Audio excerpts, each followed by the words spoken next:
Hey YouTube, this is Sergeant Blockbuster back on the server. I got a lot to go over today, a lot of changes and a lot of old stuff I want to remind people exists.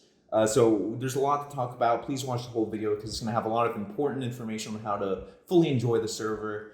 The first thing we got is the kits. The kits have been slightly updated.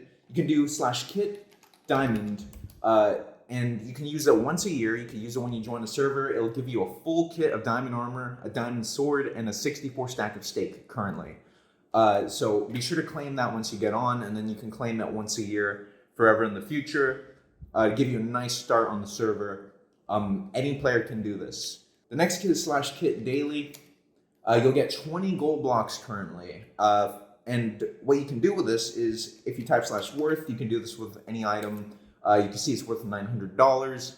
So you can either keep it and build some sort of whatever you want with gold blocks, I don't know. Or you can do /sell hand and you can sell them, which is good because then you can go to the store, buy some new items. The store is still currently in the basement. You can enter through here. And I've updated it with a space ceiling. That's kind of cool. And then you can buy what you want. So let's say you want to buy a diamond, some dirt, just go to town, buy whatever you want.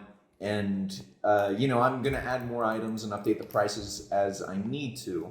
The next important change is the free items box. This is extremely important.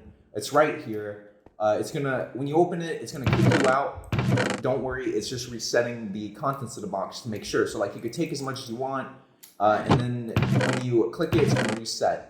That's why it kicks you out for a second. It's not live. So just giving you a heads up on that. Inside the box is going to be, of course, the classic Sergeant Blockbuster head, water balloons, and help book, which I'm going to be updating as I need to. It's going to give you a lot of tips and tricks that maybe aren't even in this video on how to thrive on the server. And I really recommend to check and make sure you have the most up-to-date version.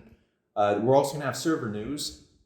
Currently, it's going to be the 9 most recent copies. Might be more or less in the future. We'll see. And then you could just grab one and read it.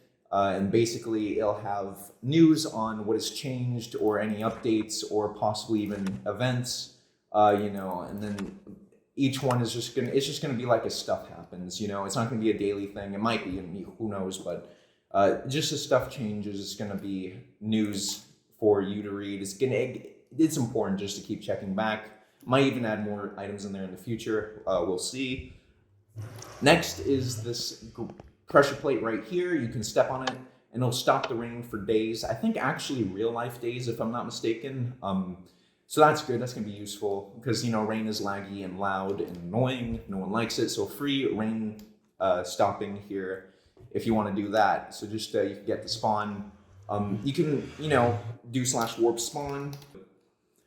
So basically, you can just jump down, you'll go in the portal and go to FFA, and it'll be the same for the minigames once they're open as well.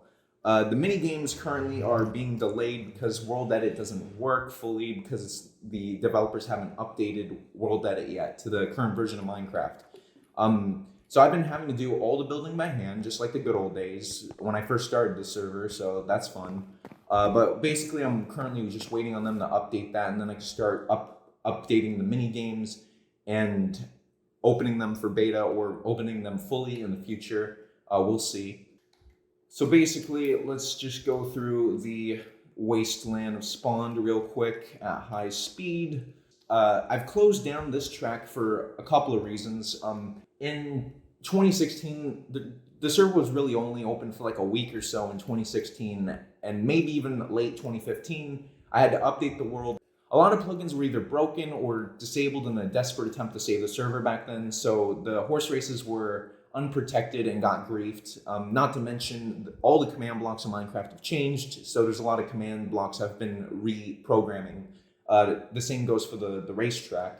And also better blocks have come out in Minecraft. I've become a better builder. There's just a lot of reasons, but I'm closing this track. As you can see, it's an unprotected zone, and people have been making quick work of that.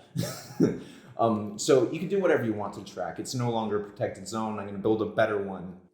don't worry, it's not hackers. The zone is just unprotected, and I'm going to build a better track in the future. In the past, I think about 24 players or so were banned. I'm not sure. Some of them were being toxic and malicious and either griefing spawn or just causing, some just really not worth having around people. And others, I do believe, although I don't really remember why anyone was banned or when, it's been years. Some I do believe should have been temporary banned instead of permanently banned, and just the wrong call was made at the time. So instead, I'm completely unbanning all players from the server. It's been years. I'm sure even the toxic ones have changed by now, and everyone deserves another chance to restart, have a fresh start on the server. So if you were banned on the server in the past, please feel free to join. Just obey the rules and, use common sense. Although it's unconventional, common sense is allowed on the server. Everyone deserves a fresh start. So that's what everyone's going to get. The next thing is, there's been a weird scenario where players have been going around and claiming builds as their own and then also putting like incorrect years on them. Like, for example, like if a build was from 2014, a player would come along, make no changes to it whatsoever, put a sign on it saying that they built it in 2018 or something, and the server world wasn't even live then, and the player had not joined until recently. A couple players did this, and then what happened was other older players who actually created the builds came on and saw that their builds were kind of just being stolen credit for.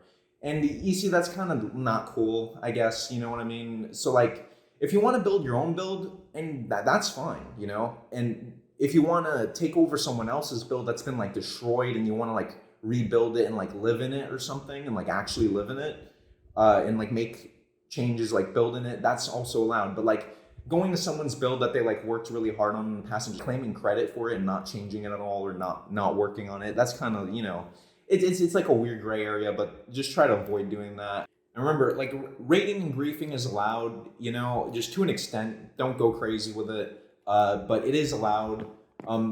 If you want to take over someone's base and repair it and live in it, feel free. I don't know why you would, because personally I would rather build a new building to live in. And if you do take over someone's base, just keep in mind there is the chance that the player will come back one day and you'll have to fight them off. They'll definitely, be trying to kick you out of their home. Or you can maybe reach an agreement and live together, who knows. But just remember, if you're going to live in someone else's building, there's a chance they're going to come back and there will be conflict. All right, so the IP to the server is going to be in the description. Feel free to join right now, claim those kits, have some fun. Keep inventories on. I got to remind people, keep inventories on so you won't lose your items if you die. It's pretty sweet. Very unique FFA server. Come on and join. Have some fun. Thank you guys for watching that video. Don't forget to leave a like, comment, subscribe, and I'll see you guys later.